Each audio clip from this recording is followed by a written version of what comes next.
Good morning, ladies and gentlemen. How are you all? First of all, thank you very much for your time. Thank you very much for your attention. Both are extremely valuable, unbelievably valuable. In fact, this room is quite imposing. There's a lot of very interesting people here. But the thing is, both are not equal, and I'm going to discuss that to you.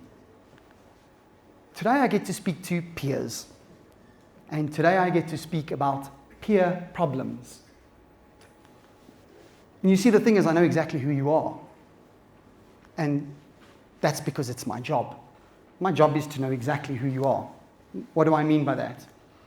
So every day I get to wake up and I get to deal with high-performing individuals. That's my job. And if you're in this room, you're a high-performing individual. And when I was thinking about this talk, after having discussions which I will go into with Garth and Ibrahim, I thought to myself, what is a golden thread? Because we've got different people from different places and different spaces in this room. So what is a golden thread that links everybody together? And the golden thread is, you're all high performers. The decisions you make matter. And so for me, I get to do this in business every single day of my life. I basically get to live my dream, and I get to do it in sport. And so these are the two facets of my life, and this is what I get to do. And my name is Huntley Smith. I'm a business maturity consultant. I'm a Brazilian Jiu-Jitsu black belt. I'm a personal professional development trainer, and I'm a professional speaker.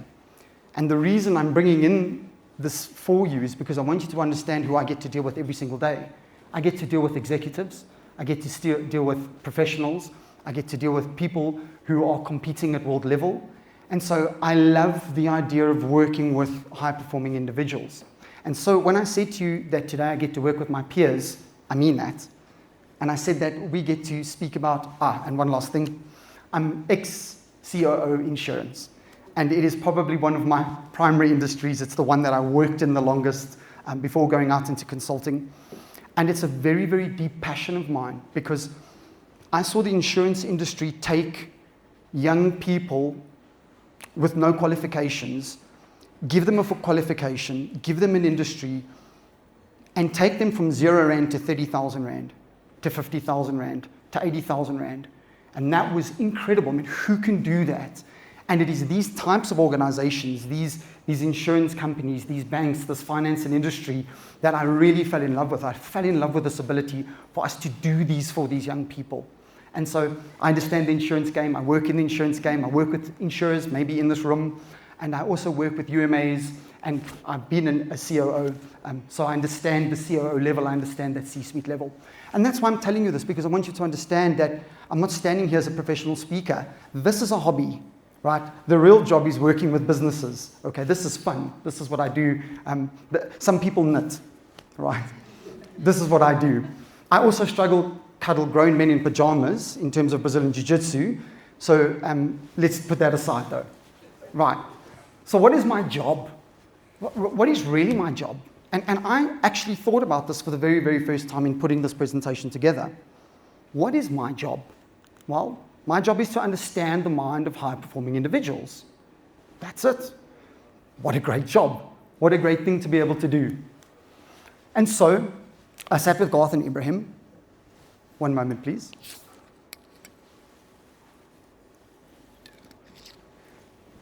And so I sat with Garth and Ibrahim because they both wanted to know exactly what I was going to talk about. And they wanted to ensure that I was adding value. And absolutely correct, because so many people are like, do a talk, pick a talk, and off you go. And while I was sitting with Garth and while I was sitting with Ibrahim, two words came up. And the two words were focus and noise. And so I had an idea in my mind, and we spoke about this idea, and we fleshed this idea out. The more I thought about this idea, the more I kept on being brought back to what Garth said about focus and noise. And so I started thinking about focus and noise, and I started thinking about a golden thread, and what could a golden thread be that ties everybody together and bringing in this idea of focus and noise. And so I hope to achieve a little bit of value for you today in bringing you this. So in my work, I found some fundamental truths, and I'd like to share those truths with you today. So today I get to speak to my peers, and I get to speak to my peers about peer problems. And I want to say to you that all high performers right now are going through the same thing. I know it because I sit with them every single day. I sit with execs, I sit with management teams, I sit with senior management teams, and I sit with junior management teams, I sit with team leaders. And we're all going through exactly the same thing today. And so I want to bring you a little bit of that information, because how do I tie a big room together like this? Well, for me, it's not about the companies, albeit that for these wonderful gentlemen over here, and what a pleasure and a privilege to be able to be part of this, and I truly mean that. For me, it's about the people. You see, it's the people here that are the golden thread. It's you guys. You're high performers, and as high performers, we need to do high-performing things. And so I'm going to bring that to you today. So, what is the problem? The problem is this modern world we live in. And I want you to understand for 1 second, I wouldn't change the modern world for one thing, because I've read history books, a lot of history books. And so I understand history very, very well. And we don't really want to be around 200 years ago, okay, where the average age was 45. This is not fun, okay? Where in England you had, and this is actually, you can check it up, you would pay a small amount of money for the ability to lie over a line and sleep. Okay, remember where we come from. But today we live in the modern world, and this world is not designed for focus. This world has inadvertently been designed for noise. Because everything we do is competing for your attention. So earlier I thanked you for two things. I thanked you for your time, and I thanked you for attention. But one is more important. What do you think it is? Your attention. Getting your time is easy. You're here. But your attention, well, that's a completely different thing. And at this level, with these people representing these organizations, at this salary, because we always have to think about that, your attention, well, it's everything. Really, there is nothing else. So do I have your attention? Okay, what is the high-performing reality? The high-performing reality is very, very simple. We're always on, we're always connected, we're always making decisions, and we're always reacting to problems. It's what we do as a natural course of who we are. We can't be any other way in order to do what we do. And so we have this high-performing reality. And because we are who we are, our decisions impact millions of people. So while I was sitting listening to this incredible discussion, and I'm unbelievably impressed with your oration skills. And in fact, I was sitting there going, oh dear, I have to follow that. Oh, that was really impressive. And while I'm sitting there, I'm looking at these figures, and we're talking billions, and I'm going, okay, I'm feeling the weight of my talk, right? Because the impact that we have, the decisions that we make are billions. Now, these are billions we've saved. What about the billions and more billions that we make, that the decisions that you make every single day produce? Well, that's a different story, isn't it? So,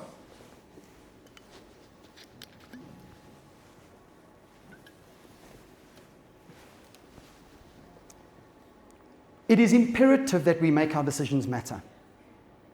Absolutely imperative. It is imperative, and I sat there with a lot of joy in my heart to hear that the team had turned around and said that this is their third strat. And last week, Friday, I sat in an 8.5-hour strat with a $1 billion group. And while we sat there discussing strategy and breaking companies into divisions and looking at the future of this business, we also need to hold the responsibility that is going to affect people's lives, positively and negatively. And for 1 second, we can't forget that. Okay, so our decisions matter a lot. So what this has created is this has created the perfect storm. But before I explain to you what the storm is, this is perhaps the gift that I can give you. I want to explain to you the why. Because maybe that's the one thing that I can leave you with. My value is the why. Because everything I've said today is fairly self-evident. Perhaps I'm just saying it in a different way. But the why is very simple. Number one, we have a very old brain. We're aware of that, right? A very, very old brain. So our brain was designed under different conditions, and our brain was designed under hunter-gatherer conditions. So you talk about 10,000 years ago. And if you do searches, right, they'll say to you, really things changed in the last 200 years, okay, but really things have changed in the last 50 years. And then let's double that, 25 years, and let's triple that to the last 10 years, and let's quadruple that. And the moment I mentioned AI in this conversation, we all sat there and we were like, we're done. I mean, I hosted a round table discussion around AI the other day, and I had all the banks and insurers, and we were all talking about AI, right, and what the future looks like. But we must understand that we come from a different time. We come from fewer decisions. We come from finding food and making a decision on shelter. And that's where we come from. That's who we are inherently. So we have an old brain. Right now, what do we have? Phone, email, text, markets, traffic, staff, family, socials, and this all before 9 a.m. on an average day, right? The level of information, so I've done a lot of deep dive searching on this subject. And obviously I used AI, chat. And the best answer, and I interrogate chat, like badly interrogate chat, and the best answer that chat can give us in terms of the decision-making difference is in the number of SKUs that have increased in the shops, right? The number of products, just the number of products that have happened, okay? Because we can't really, how do we quantify how many decisions did we make 5,000 years ago, 200 years ago, 100 years ago versus now? But we could look at the number of SKUs that have increased. Interesting, right? So we have this thing called an old brain.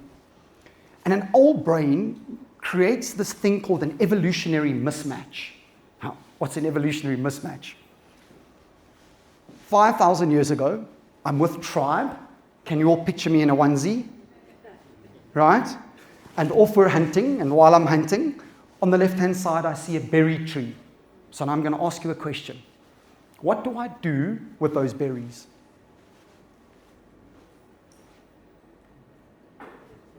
Anybody? What do we do with the berries? Do we handful? Do we little bit and pocket? Or do we eat everything we possibly can? So the answer is, we eat everything we possibly can. And we store as much we can between the 6 or 7 hunting parties. Why? Because we grew up in a calorie deficit environment. Right? We grew up in a time where calories weren't as abundant, what a great word, as they are now. Okay. What do you think the modern day berry tree is? A fridge. Who of you walk past the fridge, open the fridge, look inside, close the fridge, come back, open the fridge, eat, and the cupboard? I find myself staring into the fridge as if it has the answers to the universe, which is 42 for any nerds in the room. And I just stand there and I look at it. And this is an evolutionary mismatch, right? So we have all of these evolutionary mismatches. We have an old brain, and we have a new society that create evolutionary mismatches. This is just an example, and this is quite an interesting example. And so we shouldn't be eating all the time, right? So let's add insult to injury right on top of it. We have something called the limbic system. Please don't think you have to remember any of these names. What is the limbic system? Okay, so inside that we have this thing called the survival brain. And that survival brain's job is literally threat detection. That's what it's all it's meant to do is just to detect threats and keep us alive. So we could think fight, flight, or freeze, right? Run away from the lion, be very, very, very still for the snake, and fight the invaders. Simple, okay? And what its job is, short-term focus, right here, right now. It doesn't think of long-term strategies. It thinks of today and nothing more than today. And so the problem is everything in the modern world, in modern day reality, is a threat. Everything. So one comment on Facebook, 99 likes, one bad comment. What do you think we focus on? The one bad comment. Scrolling through our news feeds, what do you think we see all the time? Well, death and destruction, because the whole world is ending tomorrow, by the way. South Africa's done tomorrow. That's what we would get led to believe, because if it bleeds, it leads, right? So we have this threat detection, and it's just saying to us that everything is going to kill us. I want to give you an idea about what a social media roller coaster is. So one of the most powerful and pervasive things that have come into our lives lately is called short-form media, right? Do you understand what I mean by short-form media? It's Instagram scroll, okay? And so what we do is we sit with, it's almost automatic, it's almost autonomic. And when you're lying in bed, if you don't be careful and you fall asleep, the phone hits you on your face. So do you know what the solution is? China has made things that will stop it from falling on your face. And so I'm scrolling and scrolling and scrolling, but what is it doing to me? Well, first of all, it's showing me something that I hate. What does that give me? Cortisol, adrenaline. It's showing me something I love, a cat video. So what does that do? It switches my emotion control. And then it shows me something else. And so it takes me through an emotional roller coaster. And the more contradictory emotions I have, the more I remain sticky. What does sticky mean? I have your attention. Thank you very much. I appreciate it. Right. And so we have this cortisol increase, almost like a constant spike. Like imagine sitting having an intravenous drip in your arm, and it's just slowly just pumping in cortisol into you all the time. We have all these cortisolic highs that are happening. Remember, cortisol equals stress. That's the stress molecule. Okay. So let's jump into the next thing. Dopamine, right? Dopamine is not about pleasure. And dopamine, i.e. the happiness drug, has been associated with pleasure. But it's not. We're completely incorrect with that. Dopamine is about pursuit. So, my goal is to go and sit on that chair because I want to look as distinguished. And you think that I get dopamine by sitting on the chair, but in actual fact, what I get dopamine for is going around the chair. It is the pursuit of the chair that really, really matters, not the sitting down of the chair. How do we know this? Well, how many EFC, UFC fighters, how many Olympians have reached their goal, and what happened at the end? What happens after you reach a lifelong goal? Depression. And many, many, many of these people actually sink into states of depression. And so did Michael Phelps after winning his first gold medal in the Olympics. Why? Because it is the pursuit of. That's what matters. Dopamine is not about the gaining of. It's not this pleasure drug. So I want to play something for you quickly. I'd like you just to listen to this, because I couldn't say it better. Any high amount of dopamine that comes to you without effort before it will eventually destroy you, or bring you close to destruction. So something that just feels so good that all you had to do was open a package. All you had to do was take a pill or open a website. That is the slippery slope. Dopamine is not about the pursuit of pleasure. It's about the pleasure of pursuit. It's about motivation. The other thing to remember about dopamine is it can, if it's increased very dramatically and very fast, it can drive addiction. And I define addiction as a progressive narrowing of the things that bring you pleasure. A great life is where many, many things bring you pleasure. And children of very wealthy people often destroy their lives. They destroy their lives because they haven't had to work to have all this stuff. And there's this huge cushion below them. So, dopamine. Good dopamine, bad dopamine. Good dopamine is received through effort, and bad dopamine is got through free. So we call it cheap dopamine or free dopamine. And right now what we have is an influx of cheap and bad dopamine. Okay? So we have an old brain, we have all these cortisol spikes, and we have cheap dopamine. All the time, everywhere we look, we have cheap dopamine. And so not to be outdone, now there's something called decision fatigue. Do we all know what decision fatigue is? Okay, so turns out willpower as a unit that we use is actually finite. Too many decisions actually can equal a bad decision. So when I read this, the first thing I thought about was Steve Jobs and his turtlenecks. Can we remember that, right? Mark Zuckerberg very famously also wore black t-shirts. And if you look at his first interviews, there's just these black t-shirts. And of course, Steve Jobs wore these turtlenecks. And well, the idea is, how do we eliminate the sheer number of decisions that we need to make on a daily basis? How do we just start chunking that down so that we can preserve our willpower? So how did they find this out? They found this out through a study called the Hungry Judges study. And the Hungry Judges study looked at the average day of a judge in the United States, the decisions that get made in terms of I'm trying to think of the correct word, parolees. There we go. The number of parolees. And they tracked the number of yeses for parole versus no versus parole. And this is what happened.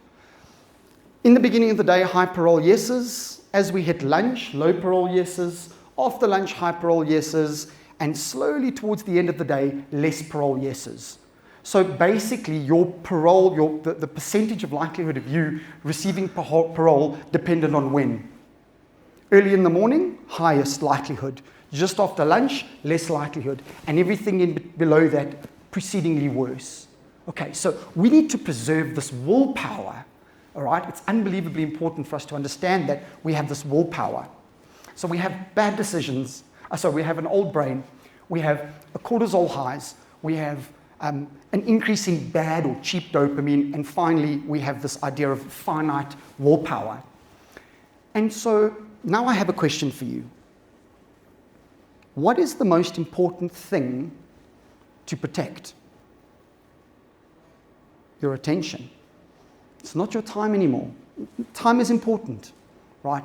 But the thing is that I need to understand what I need to put my attention on. I need to use the time I have, and I need to understand that what I'm actually trying to preserve is my attention. And what I put my attention on matters massively. And for this room, what we put our attention on doubly matters because we have that responsibility. Am I correct? The decisions we make affect millions. The things we do recover billions. And so it matters. And so we should think about that very carefully. And we should think about how it is that we're placing our attention. And if we're a very big room, let me ask you another question. Who's the most important person in the room?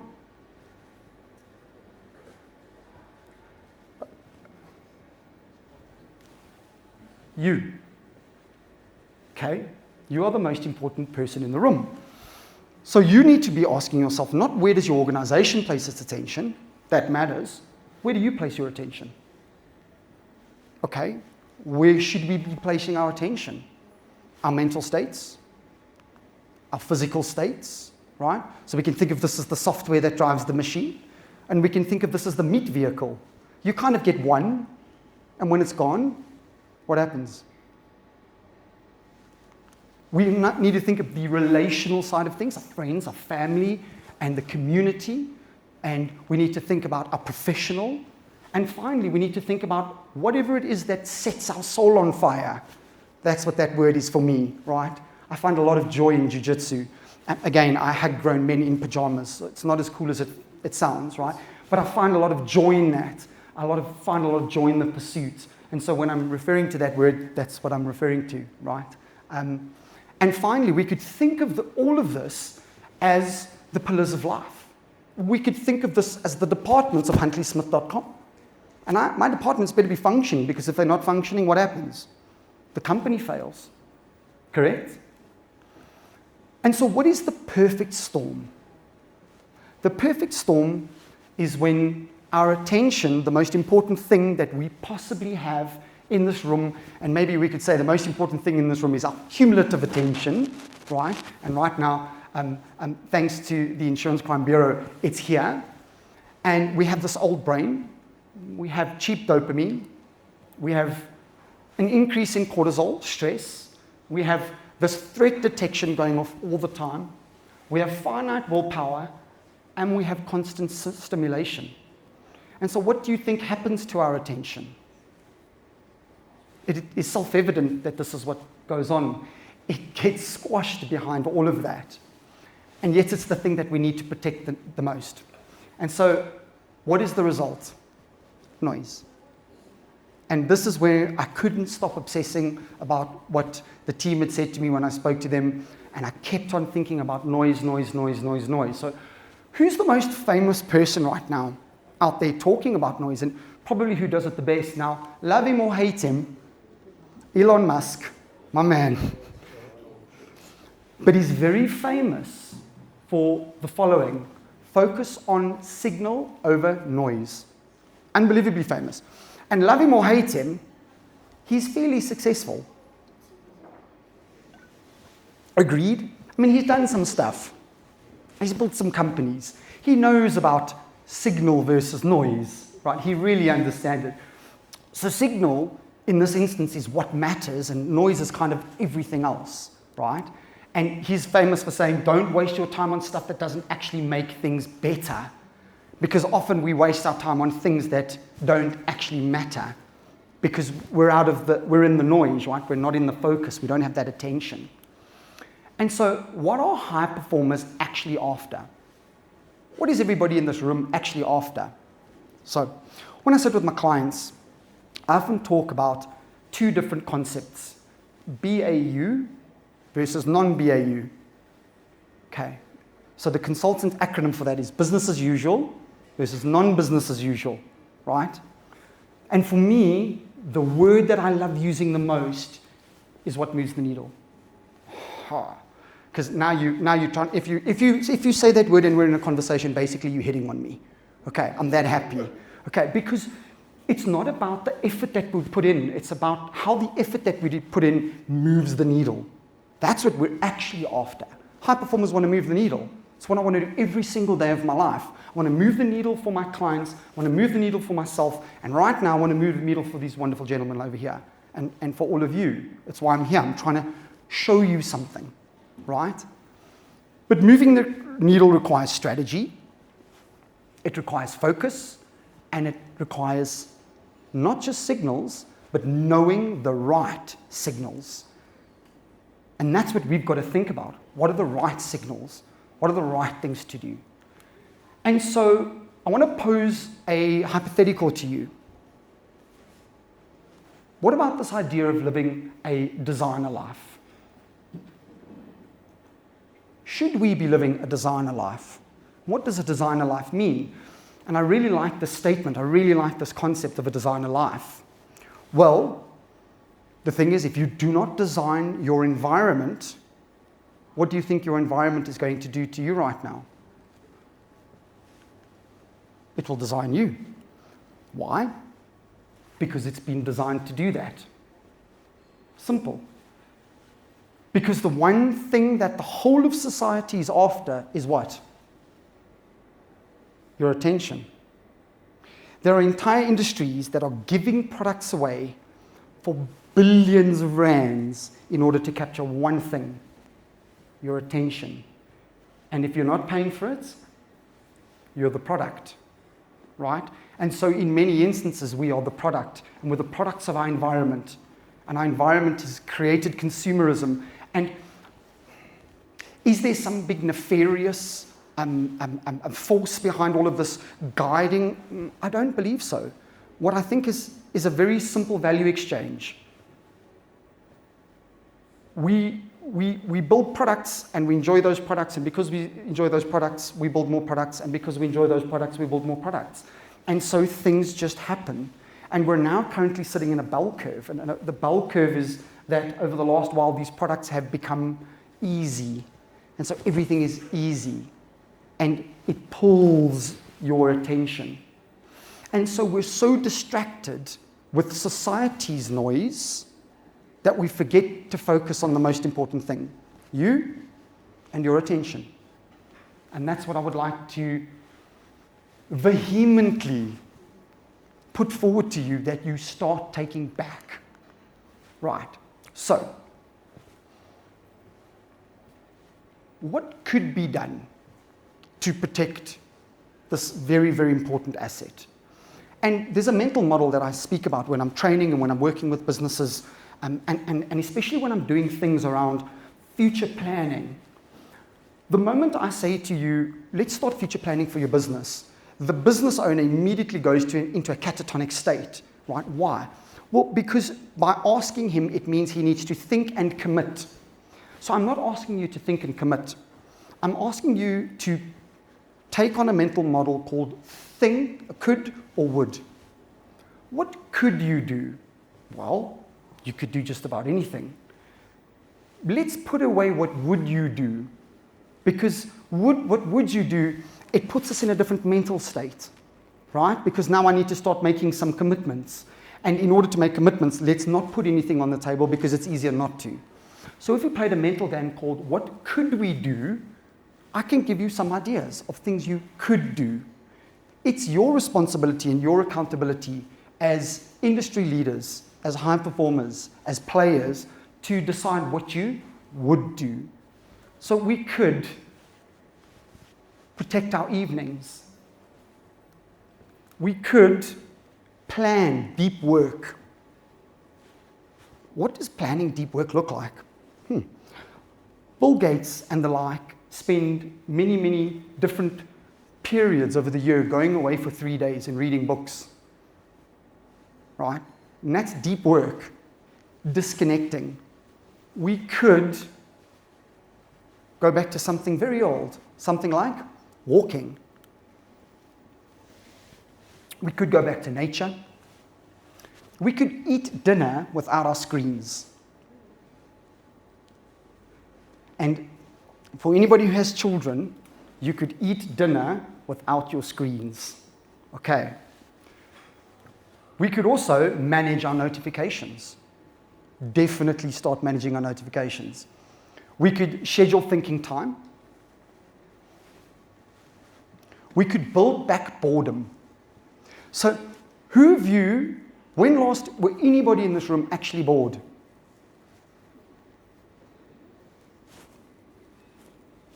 I'm going to pause here for dramatic effect. Don't you think that boredom is such a natural thing?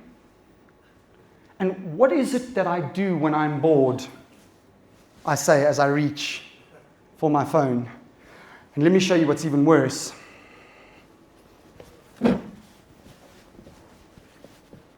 This is the toilet. This is the anti-boredom device that accompanies me to the loo. Am I correct? We cannot be bored anymore. We're simply not bored anymore. Because every single time we face a point of boredom, there is something that will help us. And remember what this thing does. It gives us cheap dopamine. Now, it's not the thing, it's the social media app. It's not the social media app, it's the curated content we're looking at. And it's not the curated content, it's where we're at. Okay, so we could really build back some boredom into our lives. We could actually get good sleep. And so let me tell you what I know about high-performing individuals. They don't perform high with lack of sleep.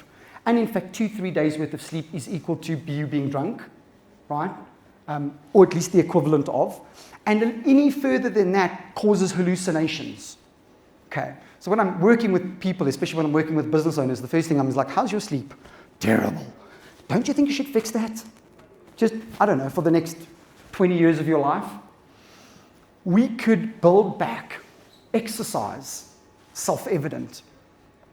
We could get into sunlight because you realize that we're just complicated houseplants. Sunlight, wind, water, a little bit of food, and we're happy. Okay. We could build back reading. And what I mean by reading is picking up a book and reading an entire book, as opposed to synopsize everything. Everything gets synopsized now, and so our attention spans are virtually null. We could actually write something. Writing is an incredible art. We could protect our mornings. We could reduce social media. We could schedule thinking time. But you know what thinking time entails? Spending time with yourself. And sometimes this is not a good thing, right? Especially if you've been ignoring yourself for the last 20 years, because God knows what yourself is going to tell you. Okay? We could create and design an environment. And these are all things that we could do. And any good simple search on AI will tell you this. And I spend a lot of time really going deep diving into each one of these things. But these are simply coulds. What would you do? Would you be willing to protect your attention? I think that's the most important question, right? Would you be willing to drown out and manage, not drown out, but manage the noise? Protect your attention and do that by something called focus. So you cannot live a focused life in a distracted environment. It's simply impossible. You have to design your environment around you. And that's what we need to start doing. We need to think of ourselves as designers and architects with one goal: make great decisions. Do that simply by understanding, having focus, and finally knowing where to place our attention. Okay? We need to move the needle. That's what we need to do. And that's what the Insurance Crime Bureau does every single day. They move the needle. And again, I would love to reiterate what an incredible privilege it is to be here. And I really, truly appreciate and love working with bureaus and with institutes, right? There's corporates, and that's great. And then there's organizations that like the insurance institutes and the insurance crime bureaus. I have a big passion for this because they're really trying to make a difference and they're really trying to move the needle. And my value word is transformation. So the two are like spirit animals, okay? Right? And so focus is where I place my attention. So maybe we need to start getting a little bit more focused. And so here's what could return on focus look like? What if the people in this room got serious about focus and we put aside agendas and we put aside differences and we start getting focused just on our own positions, just within our own businesses, considering what our positions and our businesses do? What could the return on focus be just with this room over a period of a year? And so, I urge you to take back your focus. I urge you to take back your attention. And if I could leave you with one thing. So I gave you a lot of coulds, and I'd like to give you a would. Right? This is what I would do, and this is what I would hope is the one thing you take away from today. I hope that you take away from today awareness. And I sit down with managers, and I sit down with execs, and I sit down with interesting people who want return on investment. And they say to me, Huntley, what are you going to do with my managers? And I say, I'm going to give them awareness. Like, what do I do with that? Well, what do you think the answer is? Everything. What can you do with an aware team? What can you do with an aware organization? What can you do with an aware family member? What can I do with an aware daughter? Right? I can conquer the world. That's what I can do. Well, because it all starts with me. And everything is about awareness. And so, your life is your biggest project. You may as well make it extraordinary. Because what else is there to do? And in order to do that, you need to design extraordinary lives. Because what else is there to do? We're not in this room because we design mediocre lives. We're not in this room because we allow our attention to be taken and our focus to be taken. We're in this room because we make a difference. And the only way you make a difference, and the biggest way you make a difference, is you. And so, when I sat down and I thought about this talk, and I thought about noise, and I thought about focus, I thought about the types of people that are in this room, and I was like, how the hell do I string this all together? Right? Because we've got a whole multitude of different people in this room, right? And I thought, well, let's not make it about the companies, let's make it about the people. And that's what today is. It's all about you. Thank you. Any questions?